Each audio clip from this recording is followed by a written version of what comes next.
Esto es Palabra de Rudolf Steiner. Rudolf Steiner.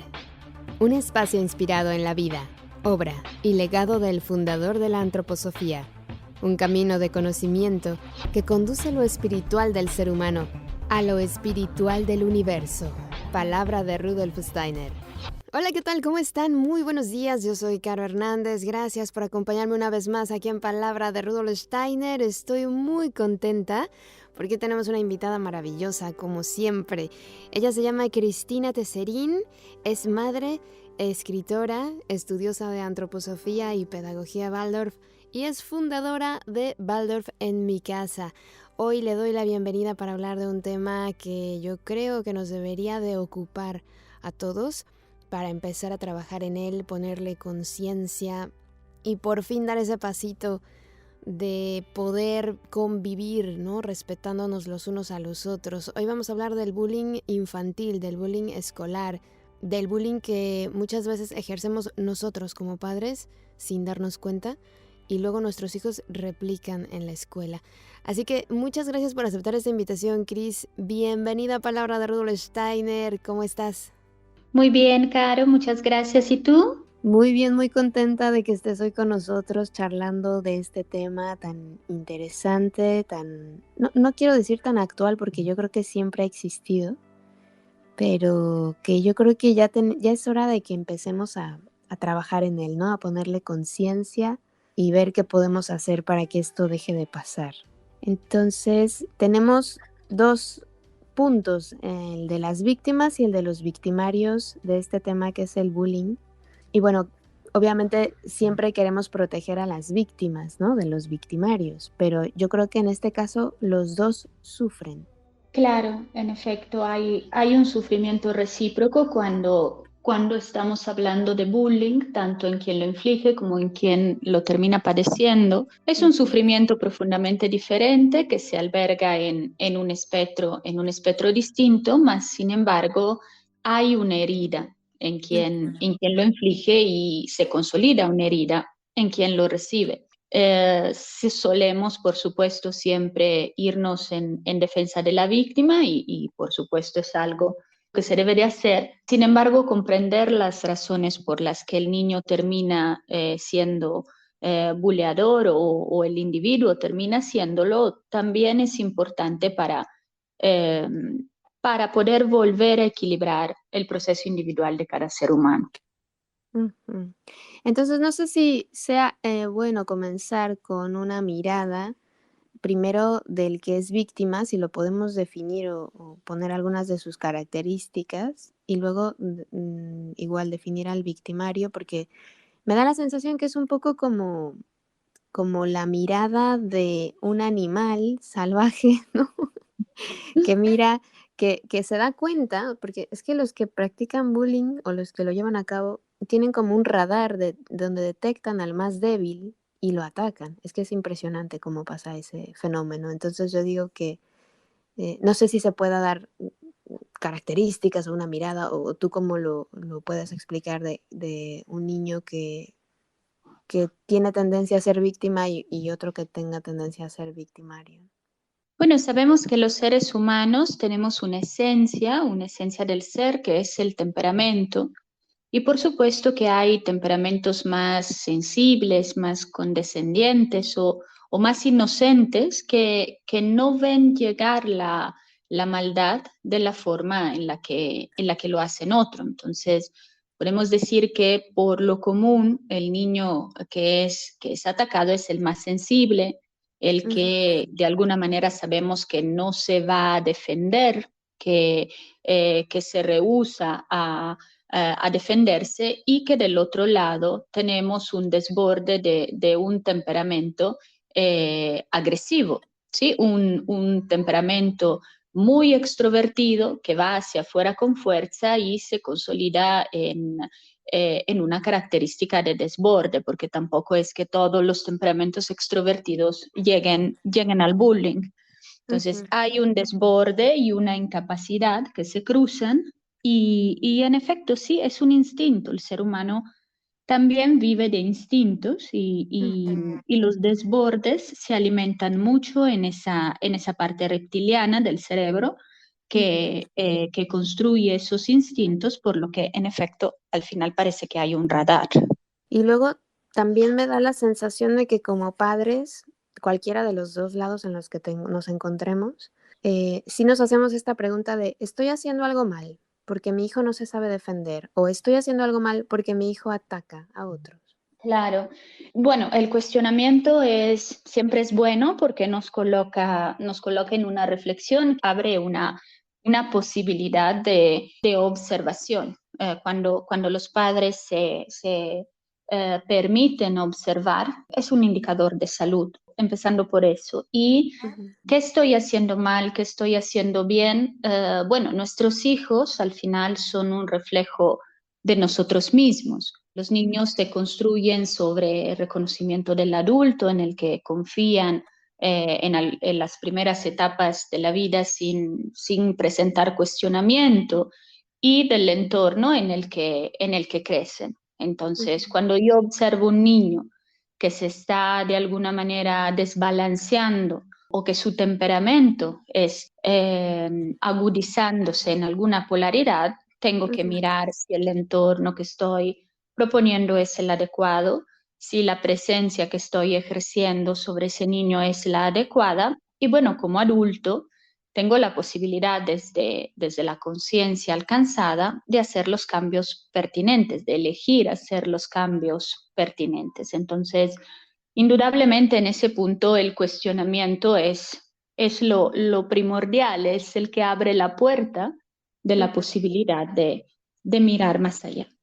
Porque claro, no le podemos decir a ese padre, pues sí, sí lo estás haciendo mal, ¿no? A lo mejor eres muy permisivo o quizá has reprimido demasiado a tu hijo tanto que ya ni siquiera se sabe defender, ¿no? O sea, como dices tú, es trabajo de ir cada uno y observar qué es lo que está ocurriendo, pero sobre todo aceptar, porque muchas veces decimos, no, pero yo no lo hacía con esa intención, ¿no? Claro, la realidad es que en efecto la mayoría de los padres actuamos sobre nuestros hijos sin malas intenciones. Sin embargo, de pronto no nos damos cuenta que hay situaciones que trabajar en nosotros mismos que se están reflejando en el desequilibrio del niño mismo.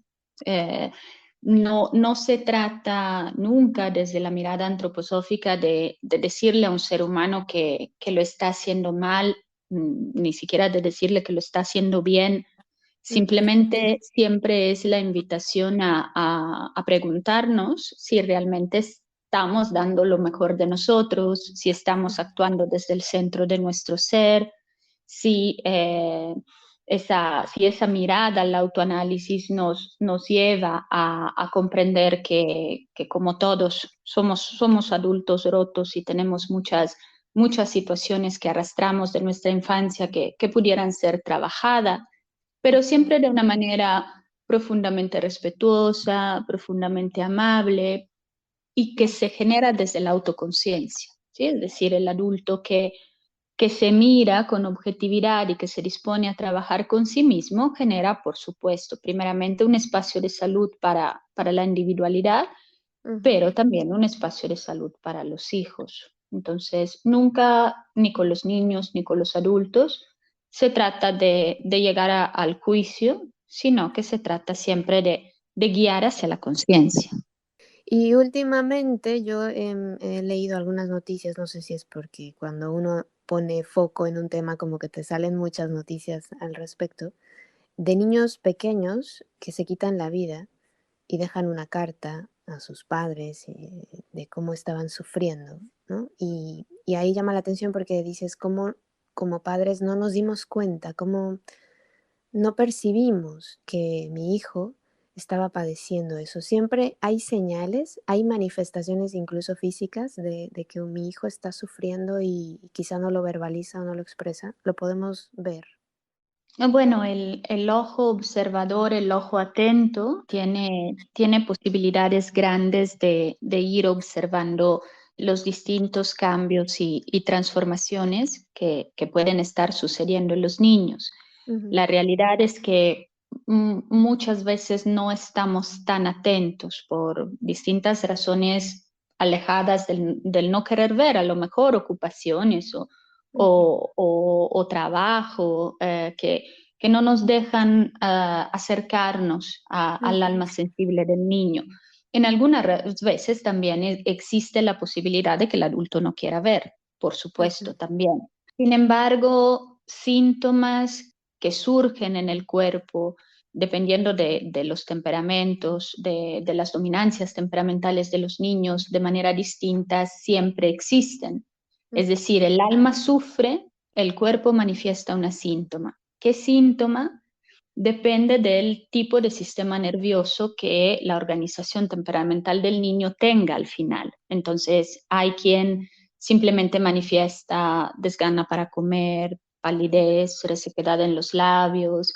Hay quien se vuelve muy callado, muy introvertido, trastornos del sueño, manifestaciones cutáneas, fiebres físicas que se elevan mucho de repente sin ninguna síntomas. Vamos, todo lo que nos llega a reconocer que no es habitual en el niño ese tipo de comportamiento debería no necesariamente ir de primera instancia a lo más grave, pero sí ir construyendo una observación como, ok, me llama la atención esto, entonces lo voy a observar de forma más detenida y a ver dónde me lleva. En el momento en el que sí lo hago, puedo prevenir muchas situaciones antes de que lleguen a un límite tan grande y tan definitivo como el quitarse la vida. Y lamentablemente, en efecto, es algo que está sucediendo cada vez más porque ujú. vivimos en una sociedad polarizada. Entonces, hay muchas víctimas y muchos victimarios y poco equilibrio temperamental. Entonces, polarizados como estamos, evidentemente se acrecienta muchísimo el índice de ese tipo de situaciones. Y también sabes qué pasa, que la sociedad nos exige también que, no sé si es a propósito, no sé si es inconsciente, no sé si es como tú dices, sale nuestra parte reptiliana, porque muchas veces nuestros hijos son sensibles, son seres que no les gusta que los estén golpeando, ¿no? Porque hay niños que no se enteran, se golpean entre todos y juegan y no les importa, pero hay niños que son muy sensibles, que eso no les gusta, que el ruido no les gusta, que los gritos, los empujones, eso no va con ellos. Entonces, nosotros como adultos los criticamos, ¿no? Y decimos, ay, no seas llorona, ay, no seas quejica, deja de llorar, deja de quejarte, este niño no se sabe relacionar, mira qué débil es. Hay que enseñarle, hay que gritarle más para que se haga más fuerte, para que... Y yo digo, ¿el niño tiene permiso a ser sensible o no tiene permiso? Porque pareciera que está mal, ¿no? Entonces el niño se tiene que sentir mal por no tener esa tolerancia como todos los demás. Claro.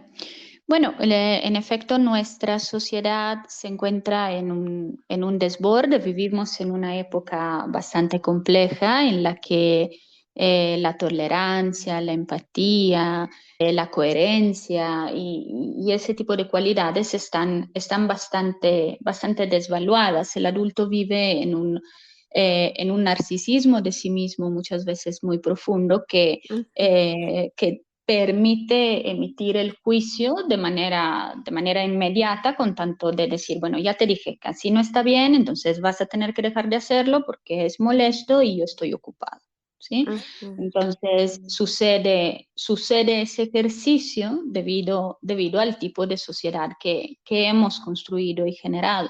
Sin embargo, todas las esencias del ser humano son legítimas y son permitidas. Es decir, el niño, por supuesto que tiene permiso de ser sensible, por supuesto que tiene el permiso de ser fuerte, porque es una cualidad humana. Si fuésemos todos iguales, pues la vida también sería muy aburrida y muy monocromática y monotemática. ujú, El tema es que hay una etiqueta y todo lo que es un poco más lento, un poco más sensible, un poco más débil, un poco más frágil, puede ser un estorbo para el adulto. Y en una sociedad que se construye sobre ese narcisismo del adulto, donde es el niño que se tiene que adecuar al adulto, cuando realmente deberíamos de estar hablando exactamente al revés en términos evolutivos, eh, se quedan muchas almas sin permiso al final, ¿sí? Claro, es verdad.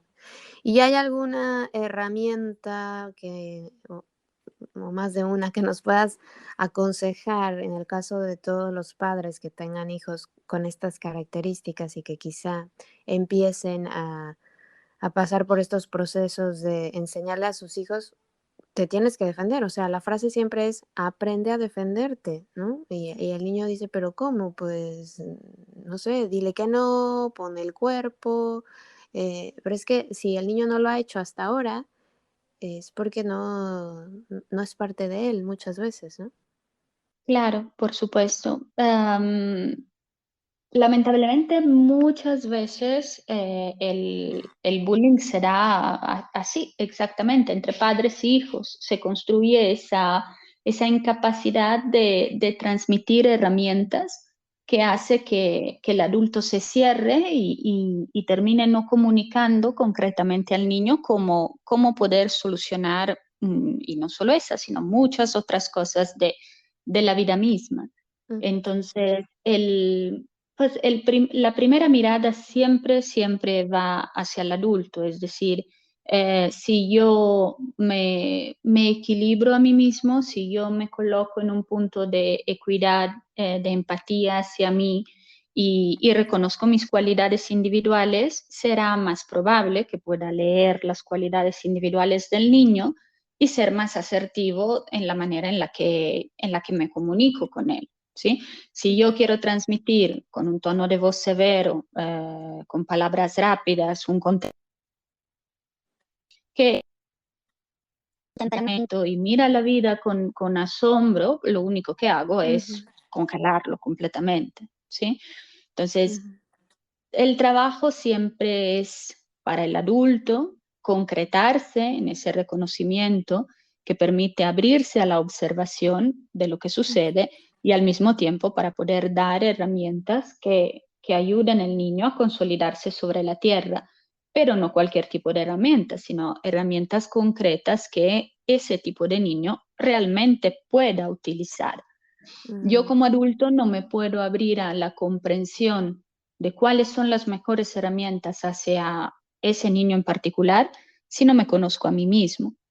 Probablemente hasta con la mejor disposición entraré en un ejercicio de prueba-error, pero de ahí a atinarle a lo que realmente debería ser, a lo ujú. mejor ya pasaron los años y la situación se ha complicado.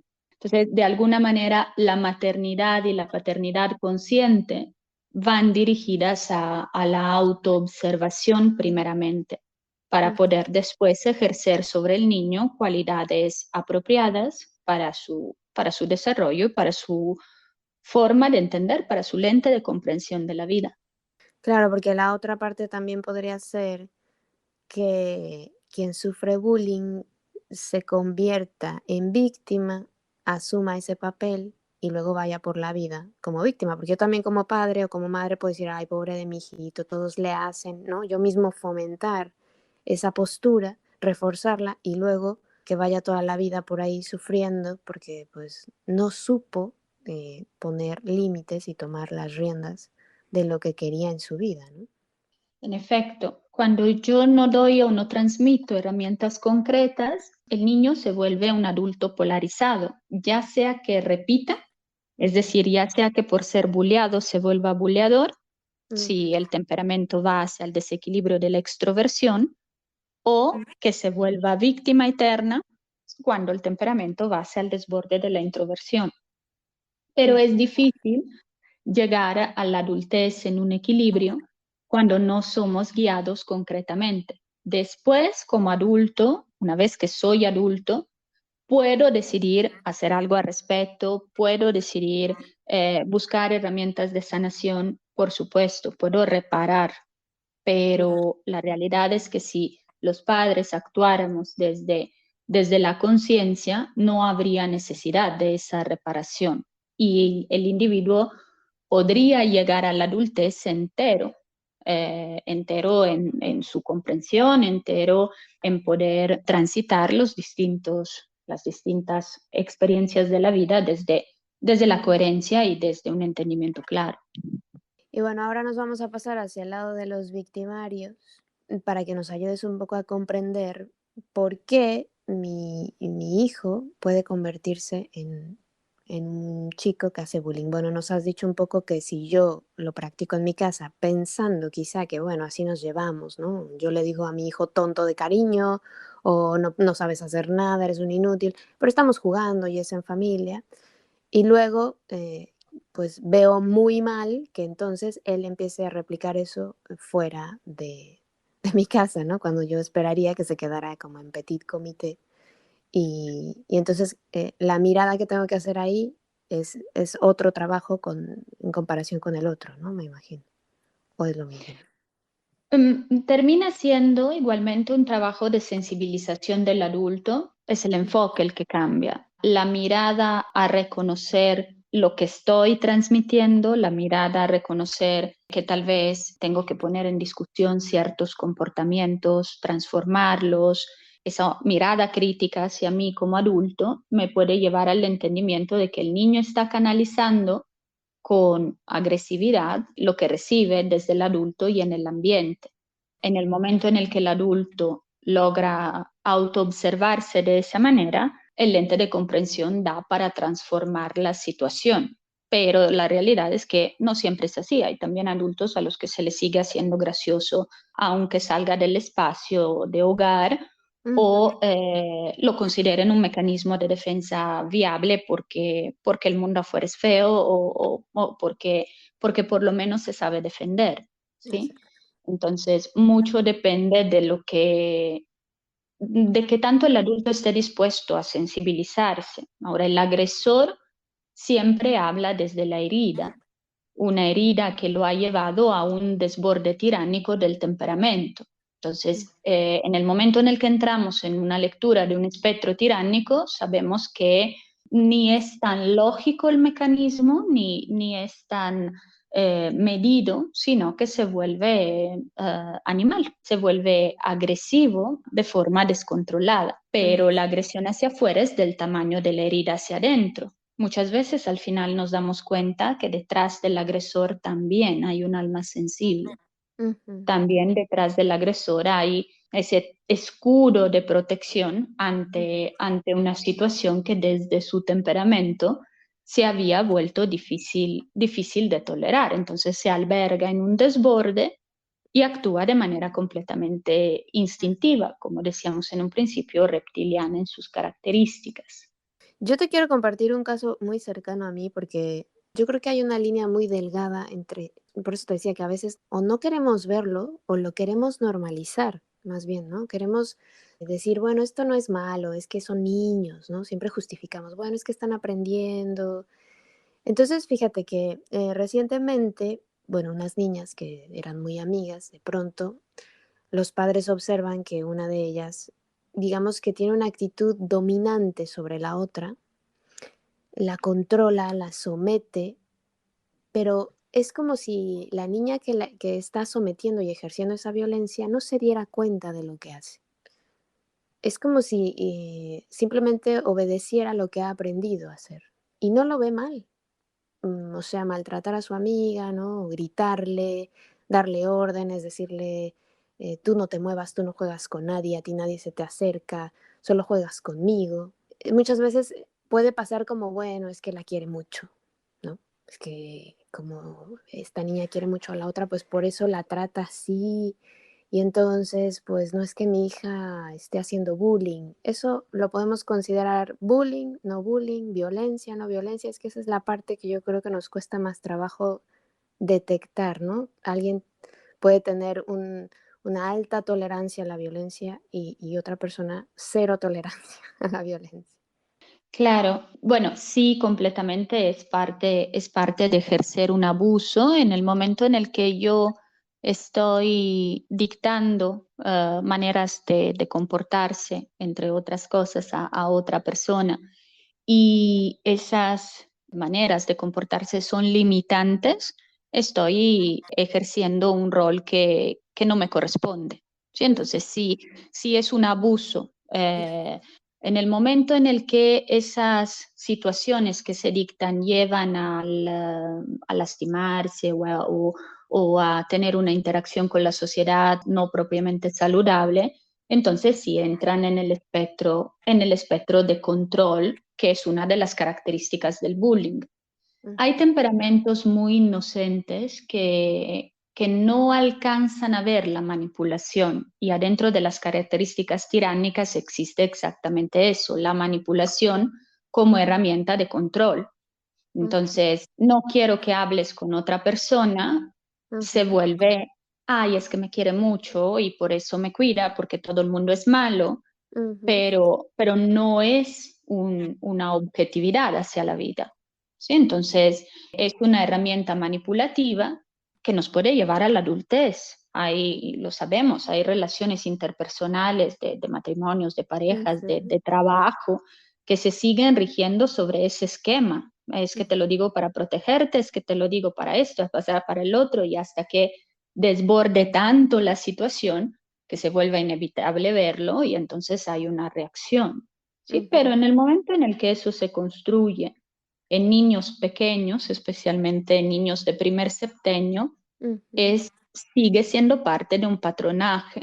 Es decir, el niño manipulado en casa eventualmente encuentras esas herramientas para comunicarse afuera y el niño al que esa manipulación provoque una herida y lo haga desde un temperamento que desborda hacia lo tiránico, se construye esa manera de ejercer. Es como esa búsqueda de sacar ese dolor que tengo adentro y en el momento en el que mi temperamento es extrovertido, claro, sale hacia el otro.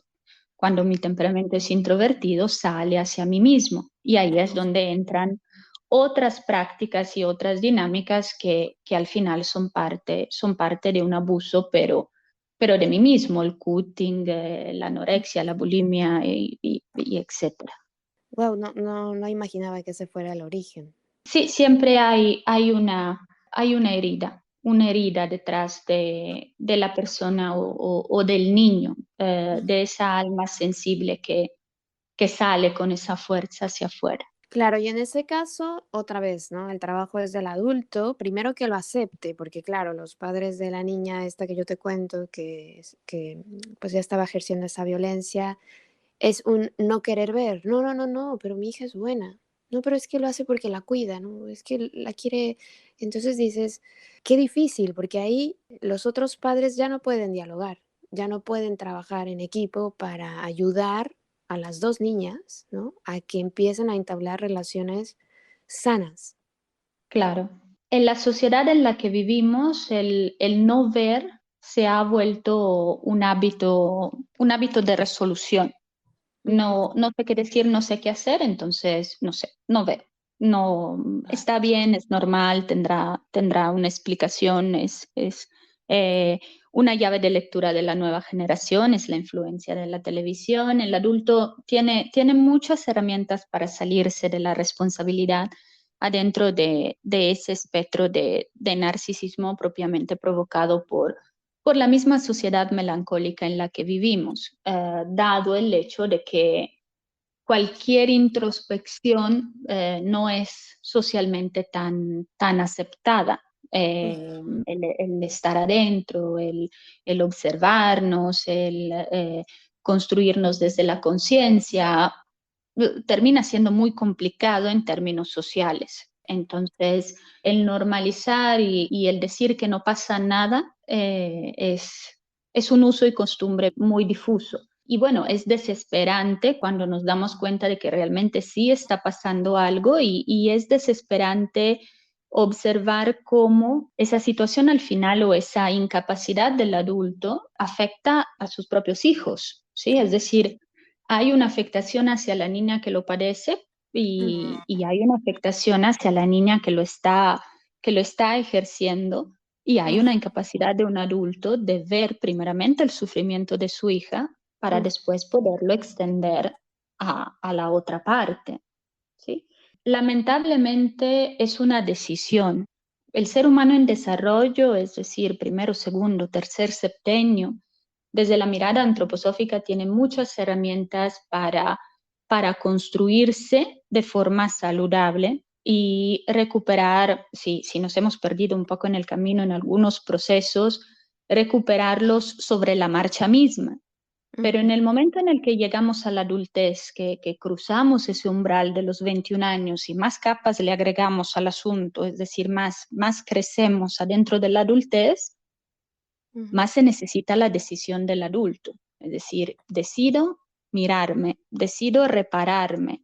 Ya no es algo que se pueda trabajar de manera inconsciente, como sí se puede hacer con el niño en los primeros 3 septenios. El índice de adultos que terminan diciendo, sí, en efecto, algo conmigo no está bien, algo necesito que reparar, reconozco que tengo situaciones de la infancia que arrastro, son muy bajos en la sociedad en la que vivimos. Ujú.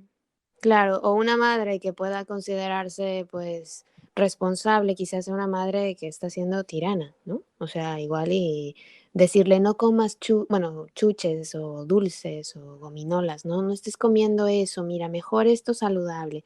No vayas a ver la televisión, mira, mejor esto".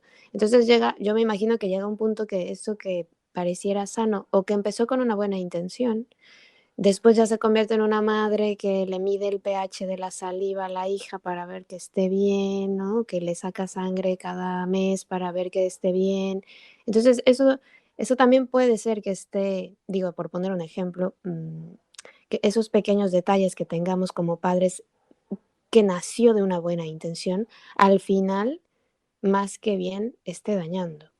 Sí, como adultos somos especialistas en provocar desbordes en los niños, por lo Ujú, mismo de que vivimos en una inseguridad, en una falta de autoconocimiento y vivimos en una sociedad cuya herramienta, una de las herramientas principales es el miedo. Entonces, en el momento en el que yo comienzo a dirigirme hacia un espectro de salud moderado y después desbordo, claro, agredo al niño, aunque lo haga con las mejores intenciones, provoco ese desborde, por supuesto, ¿sí? Es decir, transmito obsesión, transmito miedo, transmito inseguridad y el niño mismo se queda atrapado en ese mecanismo sin tener propiamente por etapa de desarrollo herramientas para hacerle frente.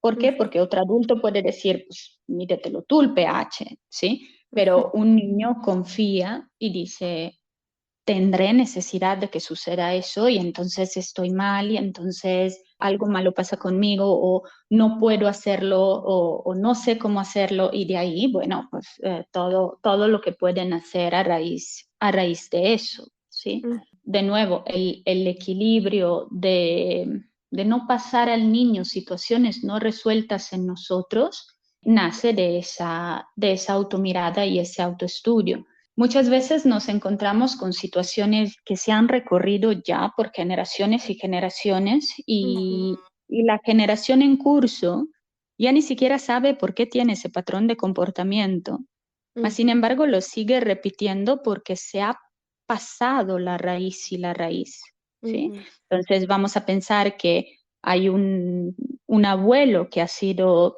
abusado y no ha trabajado ese miedo, ese equilibrio y entonces cría a su hijo desde ese mismo lente de miedo, ese mismo lente de temor, el hijo lo pasa a su hijo y llegamos en una situación donde aparentemente todo está bien y no hay razón para generar miedo y sin embargo lo tenemos. claro. ¿Sí? Entonces, el alcance es grande cuando no se para la ramita que sale, hasta que comúnmente llega una generación que ya corta la raíz. Pero bueno, también adentro de las naciones, de las familias, hay esas almas que llegan a generar puntos de transformación. Y también hay que, recordar, sobre todo para los que tengamos hijos dentro del primer septenio, que hay un vínculo, ¿no?, muy fuerte todavía, madre e hijo, que si yo soy una mujer que no ha trabajado la rabia y que vivo con rabia por todo, ¿no? Que hasta me enfermo de la rabia que vivo y que no he sabido trabajar o que no me he acercado a un terapeuta que me ayude o alguien que me ayude en ese sentido, nuestros hijos lo van a vivir también, lo van a sentir, porque todavía estamos conectados, ¿no? Claro, muchas veces asumimos que lo importante es cuidar la gestación. Y sí, en Ujú, efecto, es así, porque por supuesto todo lo que se asimila en ese momento es primordial, es parte de los antecedentes que estamos creando para la llegada a la tierra del niño.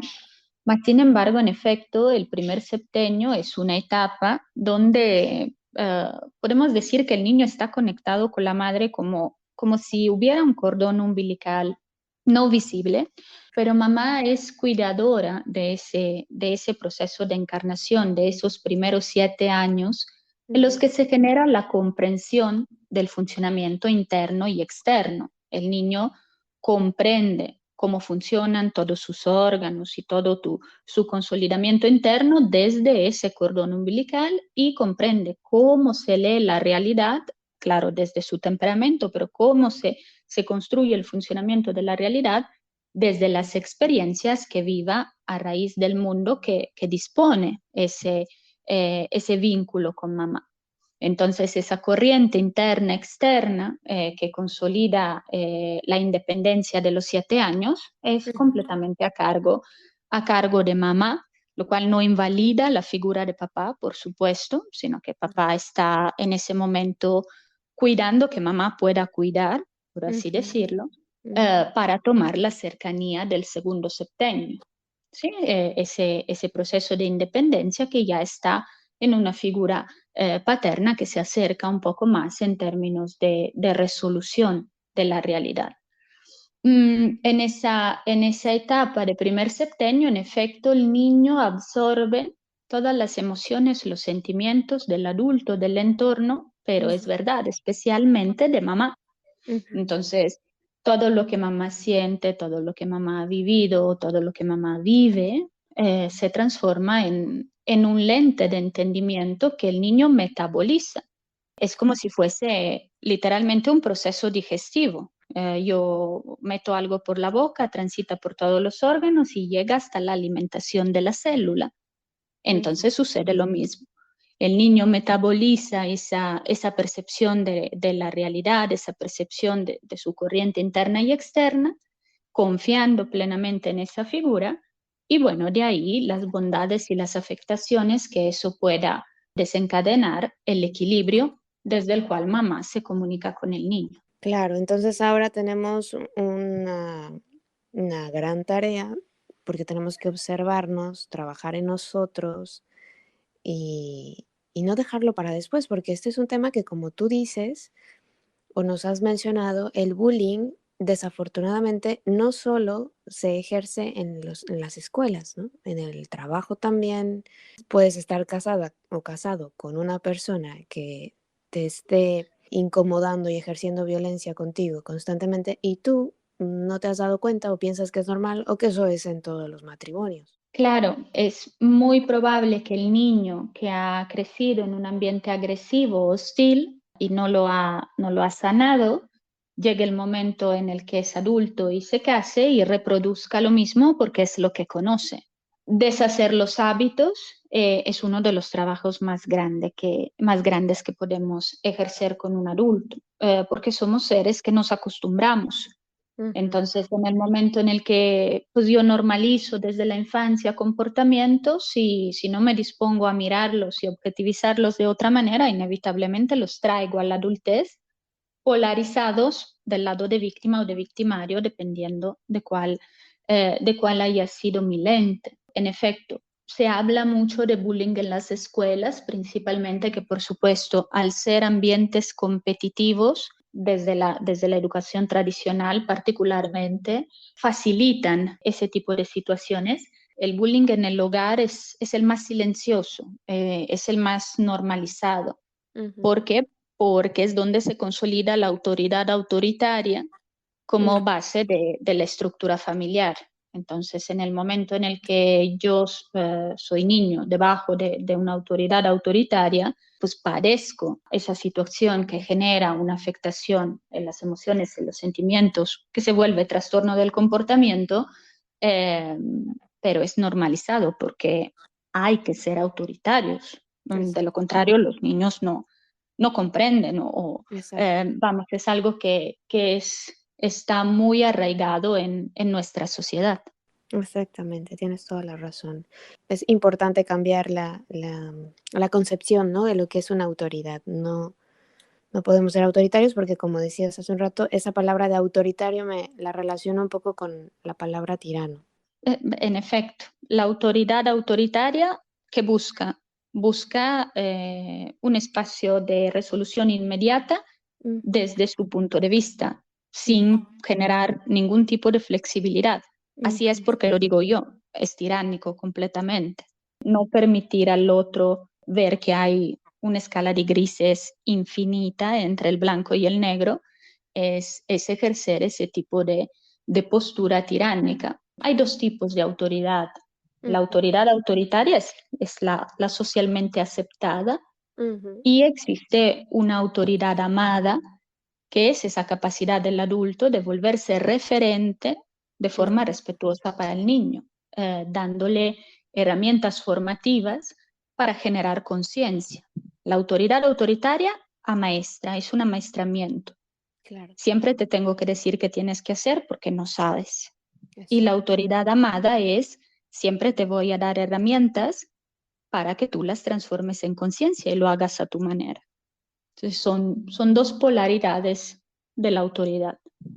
Oye, y ahora que, por ejemplo, digamos que somos unos padres normales, conscientes y amorosos y decimos, vale, ya me doy cuenta ahora de que mi hijo pues está ejerciendo violencia hacia los demás, o ya me di cuenta de que mi hijo está sufriendo esto. Entonces el siguiente paso es acercarme a un terapeuta para que me ayude, porque yo no tengo las herramientas, evidentemente, si en todo ese tiempo no lo había notado. Y ahora que, por ejemplo, que nos han escuchado, dicen, ah, pues me acabo de dar cuenta. El siguiente paso es buscar un terapeuta. Claro, el buscar apoyo, el reconocer que necesito guía en ciertos aspectos es el primer paso, ¿sí?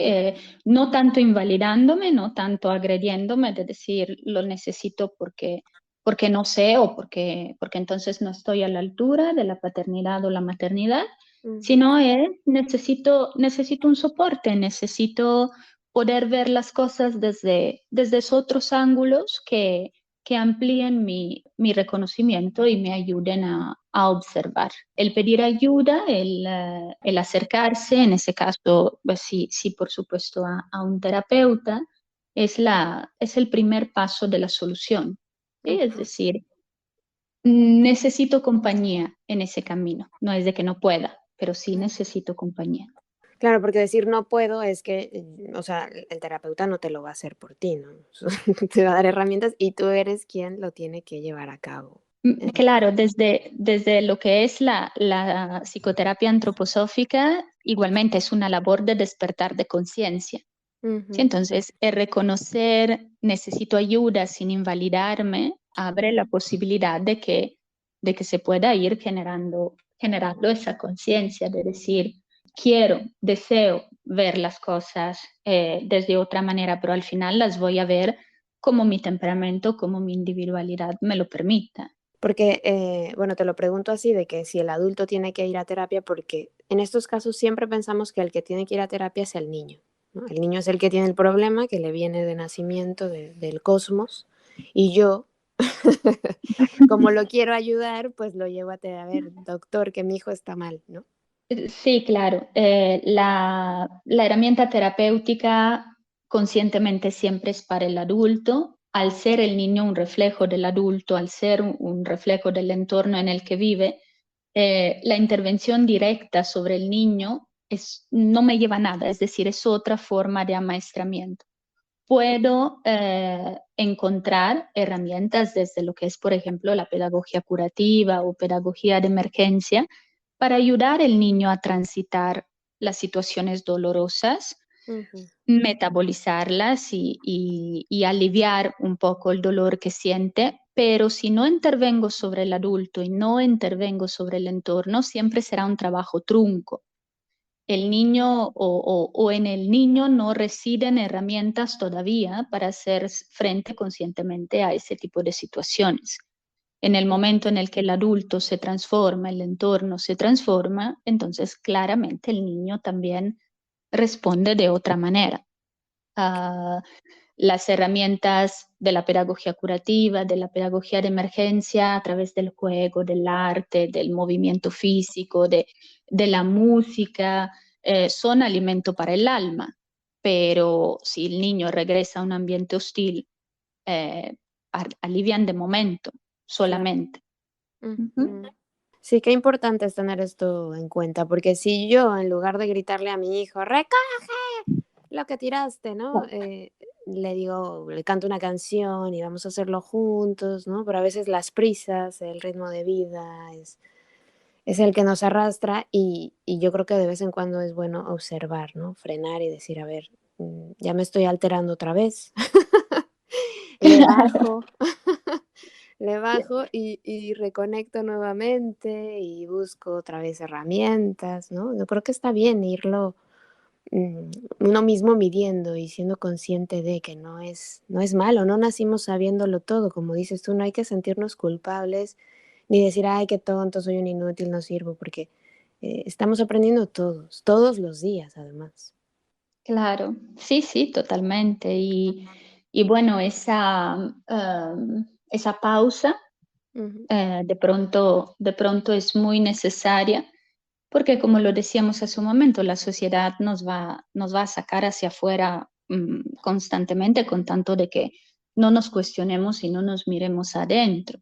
Entonces, el ujú, dar ese tiempo de decir, de acuerdo, eso a lo mejor no es tan adecuado, pudiera hacerlo de manera diferente. mm, Es parte, es parte de un trabajo consciente del adulto. Y bueno, entre las ocupaciones, entre el trabajo y la vida de todos los días, el darme la posibilidad de construir una introspección, eh, es razonable, es decir, debería de coexistir con todo lo que hay adentro de la vida de un adulto. Hay momentos en los que sí hace falta parar y decir, de acuerdo, voy a hacer como un recuento de todo lo que estoy haciendo para ver cómo voy a acomodar las cosas, pero ujú, realmente el trabajo conmigo lo puedo hacer todo el tiempo bajo cualquier circunstancia, siempre estoy en contacto conmigo. Es claro. una creencia adquirida el hecho de que no tengo tiempo para hacerlo. Eh, puedo hacerlo, siempre estoy conviviendo conmigo mismo.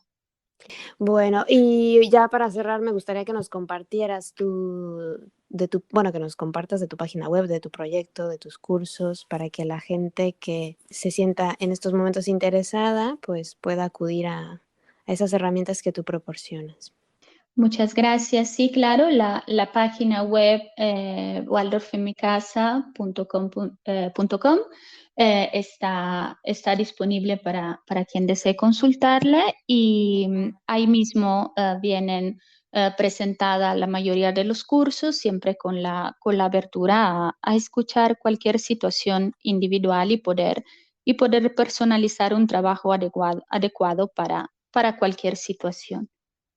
Bueno, pues te agradezco mucho que hayas estado hoy con nosotros con este tema y ver si en un futuro podemos agendar muchos más, porque yo creo que una de las tareas que tenemos ahora es, además de ese trabajo de autoconocimiento, a la hora de que ya te has observado lo que estás padeciendo, pues pedir ayuda, ¿no? Porque sí que es muy necesario. Hay gente que le tiene miedo a los terapeutas porque dicen, no, no estoy loco, no estoy mal, ¿qué te pasa? Pero esa es la falta de observación. Claro, claro, claro. Sí, y el juicio mismo de la sociedad que nos hace asumir que si necesitamos ayuda es porque algo mal sucede con nosotros.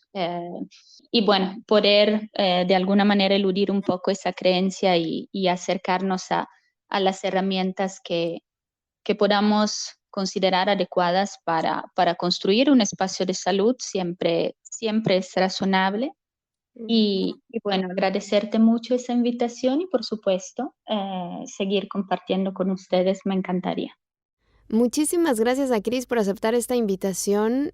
Para mí siempre es enriquecedor poder charlar con personas así que nos dan herramientas, que nos dan orientación acerca de estos temas. Me ha encantado la manera en la que ha abordado y en la que nos ha dejado el mensaje, ¿no? Tú puedes mejorar, tú puedes trabajar en ti sin sentirte culpable, sin la necesidad de autoflagelarte, sino tratarte con amor, con compasión, con respeto y desde ahí hacer un trabajo en beneficio de nuestros hijos. Poner conciencia todos los días, en cada situación de nuestra vida, sin duda es un trabajo intenso. Es un trabajo agotador cuando lo empezamos a realizar, pero después se convierte en un hábito, en parte de nuestra vida. Y ojalá esta charla te haya dado herramientas suficientes para que tú también pongas atención y también observes a tus hijos, porque es doloroso cuando de pronto te enteras que tu hijo ha estado sufriendo y sobre todo que no damos permiso muchas veces a nuestros hijos cuando son sensibles de decir, de quejarse, de manifestar que eso no les gusta, porque ellos también tienen derecho a decir que sí aceptan en su vida y que no aceptan en su vida. Y luego nosotros muchas veces como padres, como queremos una vida más sencillita, decimos, bueno, te tiene que gustar todo, no te tiene que dar miedo nada, ya está, ¿no? Y yo creo que poco a poquito vamos haciéndolo con mucho cariño y con mucho amor, siempre y cuando esté de por medio la conciencia. Así que bueno, espero que este tema te haya sido de utilidad y ya sabes que estamos en contacto a través de nuestras redes sociales. Nos encuentras en Facebook, en YouTube y en Instagram como Palabra de Rudolf Steiner y también en nuestra página web www.palabraderudolfsteiner.com.